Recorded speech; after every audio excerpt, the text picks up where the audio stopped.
I found out my wife was cheating and watched it destroy everything we built. And somehow, I'm still standing. It's been 8 months since I found out my wife, let's call her Lena, was cheating. I'm writing this now because I finally feel like I can get through the whole story without shaking. And maybe, just maybe, it'll help someone else who's where I was, staring down the barrel of betrayal, wondering if you'll ever feel whole again. Lena and I were married for 11 years. Together since college. I was 21, she was 20. I still remember her walking into my intro to ethics class late. Messy bun, hoodie, iced coffee, and this smile that could unmake a man. She sat next to me, rolled her eyes at the professor, and whispered, "This guy thinks he's Plato." I was hooked. Fast forward a decade. We owned a home, had 2 dogs, a little girl named Sadie, 6 now, and what I thought was a rock-solid marriage. I mean, we had our rough patches.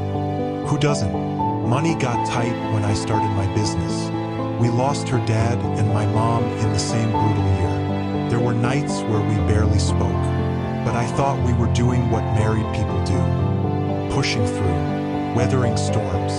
Turns out I was weathering them alone. It started subtly. Lena became more distant, nothing overt. She still kissed me goodbye, still asked about my day. But there was a shift. She was on her phone more. More smiles she didn't share. More late nights working on PDA stuff, or grabbing drinks with the girls. I'm not proud to say this, but I snooped. I wish I could say I respected her privacy, but something felt wrong. I went through her laptop one night while she was showering. She was still logged into Facebook Messenger. There it was, a guy named Chris. Apparently, they reconnected at her 10-year high school reunion a few months back. Married guy, 2 kids, lives 3 towns over. The messages weren't just flirty. They were full-blown emotional warfare against our marriage. Photos, fantasies. "I can't stop thinking about you. I wish I had met you before him. We should have run away that night." The oldest message was from 4 months ago.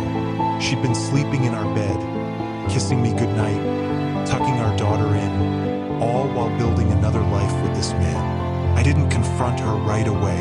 I took screenshots, backed everything up, sat with it. I didn't eat, couldn't sleep. I'd wake up in the middle of the night and just watch her sleep beside me, wondering who the hell she really was. What hurt the most wasn't even the sex talk. It was the things she said about me, joking that I was boring, predictable, a good dad but not much else.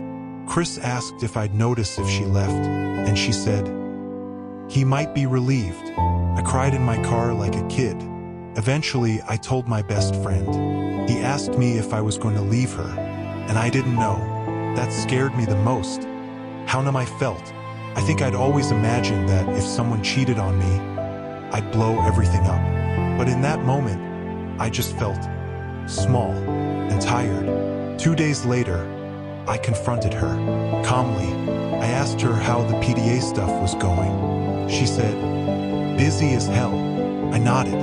Then I said, how's Chris? Her face drained like I'd flipped a light switch. She tried denying it at first, then gaslighting. He's just a friend. You're overreacting. Then came the tears. It didn't mean anything. I felt so alone. It was just emotional at first. Funny how they always say, at first. I told her I was done. That I wanted her out of the house until we figured out next steps. That she was to tell our daughter she was going on a trip. I wasn't gonna let a 6-year-old see her mom packing bags while dad cries in the kitchen. The next few weeks were hell. Sadie cried every night asking where mommy was. I didn't know how to answer without destroying her image of Lena. I didn't want my daughter to grow up hating her mother. But how do you lie convincingly when you're broken? Lena begged to come back. She swore it was over. She blamed stress, depression, my distance. I told her to go to therapy. She did. I went too. Separate therapists. 3 months later, she asked if we could try reconciliation. I said no, because here's what no one tells you about betrayal. It doesn't just destroy trust. It destroys your identity. You look in the mirror and wonder what you missed, what you did wrong. You start rewriting your memories. Was she cheating on our anniversary? Was she lying when she said she loved me last week? You go mad trying to piece together a puzzle you didn't even know existed. But day by day, I got up. I made Sadie's lunch. I worked. I called friends. I breathed. Sometimes that was all I could do. And here's where it gets weird. I started feeling free. Not right away, not even consistently, but eventually, I realized I had been bending for years, taking on all the emotional weight, playing the strong husband while my own needs evaporated. I had ignored my gut, ignored myself. Now, I'm not saying cheating made me stronger, that. I would never wish it on anyone. But I will say, I found myself in the wreckage, the real me, and I kind of like him. Lena and I are officially separated. Divorce is in process. We co-parent peacefully. She says she regrets everything. Maybe she does. I've forgiven her, but that doesn't mean I want her back.